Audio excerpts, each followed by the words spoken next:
নজর রাখবো পরবর্তী সংবাদে। Tripura rural economic growth and service delivery প্রজেক্টের পক্ষ থেকে আজকে একদিনের একটি ট্রেনিং প্রোগ্রামের আয়োজন করা হয় পশ্চিম ত্রিপুরা জেলা শাসক অফিসের কনফারেন্স হলে। আজকের এই আয়োজন জেলাভিত্তিক কর্মশালার কার্যত আয়োজন করা হয়। জেলাভিত্তিক কর্মশালাকে কেন্দ্র করে উপস্থিত ছিলেন সংশ্লিষ্টরা, যার মধ্যে ছিলেন নোডাল অফিসার মৌসুমী চৌধুরী, TRLM এর পক্ষ থেকে TRESPর স্পেশালিস্ট IB থেকে শুরু করে অন্যান্যরা উপস্থিত ছিলেন। জেলাভিত্তিক কর্মশালা প্রসঙ্গে কি বক্তব্য উঠে আসছে শুনুন। ট্রেস প্রজেক্ট নিয়ে একটা ডিস্ট্রিক্ট লেভেল ওরিয়েন্টেশন প্রোগ্রাম, যেটা বেসিক্যালি ট্রেস একটা world bank funded project, nodal department tribal welfare. তার সাথে আমাদের এখানে লাইভলিহুডের যে বিভিন্ন রকম যে ডিপার্টমেন্ট যুক্ত আছে, যেমন ARDD, ফিশারি।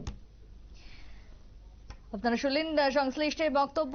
বিশেষ করে এই যে প্রকল্প বা যে কর্মশালার তার কি কি আয়োজন, আগামী দিনে কি কি প্রোগ্রাম, কি কি প্ল্যানিং রয়েছে, তার সবটাই আজকের এই কর্মশালার মধ্য দিয়ে উঠে এসেছে। জেলাভিত্তিক কর্মশালা যেটা একদিনের আজকের উদ্বোধন করা হয়। সংশ্লিষ্ট কর্মশালাতে উপস্থিত ছিলেন দপ্তরের পক্ষ থেকে আধিকারিকরা। ছোট্ট বিরতির পর ফিরছি, সঙ্গে থাকুন।